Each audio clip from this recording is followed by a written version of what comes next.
Bonjour Minasan, alors je vous retrouve pour parler avec vous de mon premier mois au Japon, donc le mois de juillet avec visa vacances-travail. Alors bon, je dis moi, mais bon, c'est plutôt 3 semaines. Alors oui, je vous retrouve dans ces conditions parce qu'aujourd'hui j'avais le choix entre aller à la plage sur une île quasiment inhabitée ou faire la vidéo bilan. Du coup je me suis dit bon, je vais faire les deux. Avant de commencer cette vidéo, j'aimerais remercier toutes les personnes qui sont venues me voir à la Japan Expo ainsi que celles avec qui j'ai pu parler. Franchement c'était super cool, j'ai passé vraiment un super moment. Donc je suis arrivée à Tokyo le 10 juillet. Pour une fois je n'ai pas galéré à trouver mon hôtel. Mais par contre, qu'est-ce que ça a été la galère ensuite pour les papiers administratifs. Du coup, si vous avez vu ma précédente vidéo sur mon itinéraire, etc., vous l'avez compris, je reste rarement longtemps dans un même endroit. Grosso modo, je reste 1 ou 2 semaines dans un coin et puis après je change. Et du coup, ça a posé problème en fait dans mon cas. Pour le programme vacances-travail, j'ai une carte de résident et au verso un emplacement pour pouvoir écrire mon adresse. Sauf que dans mon cas, c'est compliqué. Donc je suis allée une première fois donc à la mairie pour pouvoir inscrire l'adresse de mon appartement hôtel au verso de ma carte. Sauf que c'était considéré comme un logement temporaire étant donné que c'était un hôtel. Du coup ils voulaient pas me l'inscrire à l'arrière. Je me suis dit bon, au moins je vais prendre un forfait téléphonique pour avoir internet et me débrouiller à travers Tokyo, ne serait-ce que pour les transports en commun, etc. Donc du coup je vais à Bic Camera. Et pas moyen en fait d'avoir un forfait téléphonique sans avoir au moins l'adresse derrière le dos de ma carte de résident.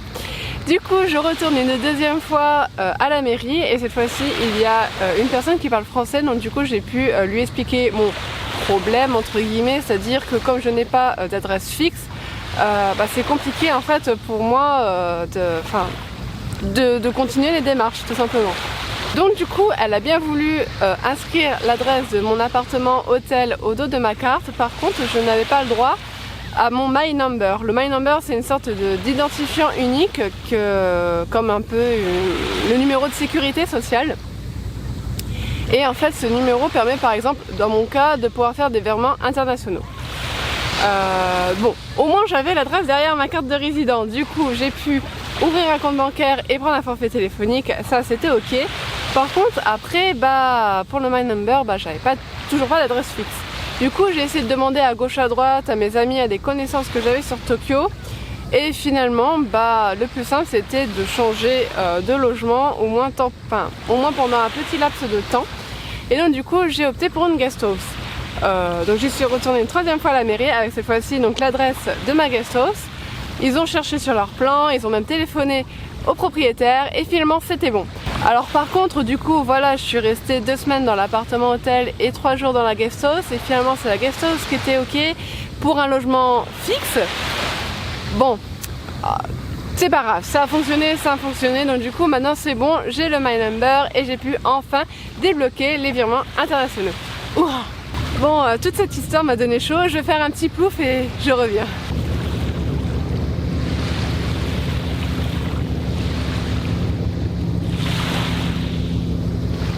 Ouf, ça fait du bien. Donc je disais, mon séjour a commencé par Tokyo et j'ai pu en profiter pour m'entraîner avec la team de Yosakoi de Tokyo pour le grand festival de Yosakoi de Kochi. Du coup c'était vraiment cool, j'ai fait quelques séances avec eux, je parlais dans un mix entre anglais et japonais.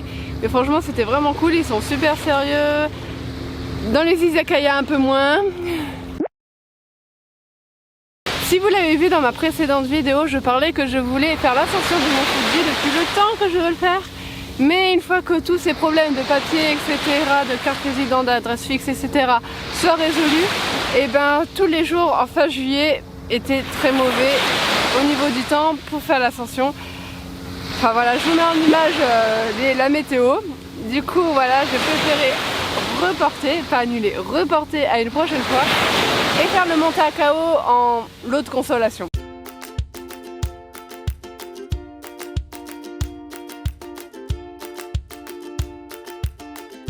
Franchement c'était cool, j'espère sortir la vidéo très bientôt.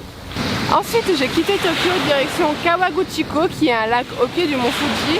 Alors je n'ai pas pu faire l'ascension mais au moins j'ai pu le voir. Même si au début c'était un peu compliqué parce qu'il y avait des nuages partout. Mais finalement j'ai pu voir le bout de son nez, du coup j'étais contente.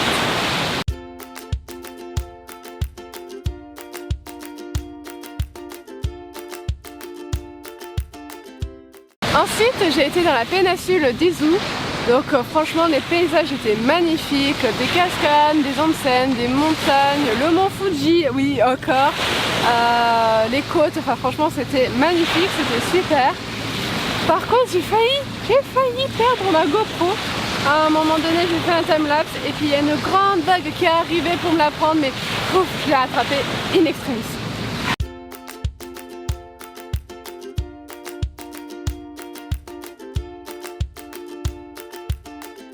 Ensuite j'ai passé une journée à Hakone, juste pour le Matsuri, donc il y avait plein de lanternes sur le lac Ashi, avec les bateaux en fond qui étaient illuminés, et le feu d'artifice qui explose dans le ciel, franchement c'était magnifique.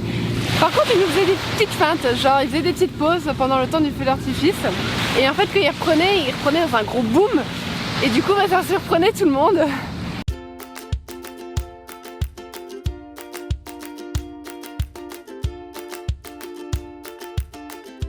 Donc du coup le 1er août j'ai quitté Hakone pour prendre l'avion à Narita et atterrir à Matsuyama, donc sur l'île de Shikoku, là où je suis actuellement.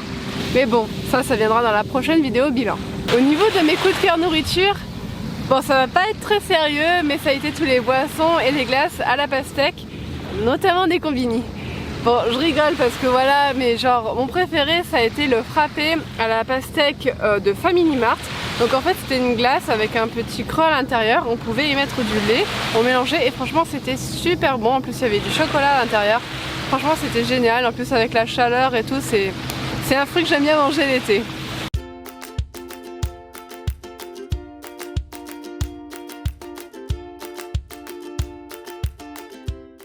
Un autre coup de cœur pour ce mois-ci, ça a été les hôtes. Alors oui, bon, ok, c'est leur boulot, mais franchement, il y en a, ils ont été vraiment des crèmes. Je pense notamment à Hei-san. Oui, son nom c'est Hei. Donc du coup, c'est à Guest House et à Shuzenji, donc en plein milieu de la péninsule d'Izu. Donc en plus de ses conseils, etc., il nous a proposé un soir de l'accompagner, faire une petite balade en voiture, et du coup, il nous a montré donc du coup le coucher de soleil depuis les hauteurs et le mont Fuji, et franchement c'était des paysages sublimes, c'était vraiment magnifique, donc merci à lui. Ça c'est le meilleur jus de pomme au monde. Du coup en 3 semaines j'ai fait 4 préfectures dans 6 logements différents. Alors oui, j'ai bien enchaîné. Du coup quand je me rendais dans des lieux, j'avais déjà des idées de visite en tête, sauf que quand je me rendais à des gares ou dans les offices du tourisme, je me rendais compte qu'il y avait plein d'autres choses à faire. Du coup je faisais ce que j'avais prévu et j'y ajoutais 2 ou 3 petites choses, ce qui fait que mes journées étaient très chargées. Par conséquent, comme je suis très souvent dehors et que mes journées sont très longues, j'avance moyennement dans mes vidéos, je suis désolée. Par contre, sachez que mon Instagram est toujours à jour. À un jour près. Dans les points négatifs, je noterai aussi la météo. Alors bon, je dis ça, oui effectivement, je suis sous le soleil à la plage, mais à Tokyo, il a fait vraiment extrêmement chaud. C'était la canicule, vous avez peut-être vu passer aux infos. Donc il a fait très chaud et du coup les journées c'était très difficile. Généralement je faisais des demi-journées, donc soit je sortais que le matin, soit je sortais que l'après-midi. Et lors de mon passage à la péninsule d'Izu, j'ai eu la petite surprise, un petit typhon est passé par là. Alors bon, je dis petit parce que j'étais quand même assez en périphérie, malgré tout la pluie et les vents étaient quand même assez violents. Dans ma chambre les murs tremblaient, donc c'était assez impressionnant.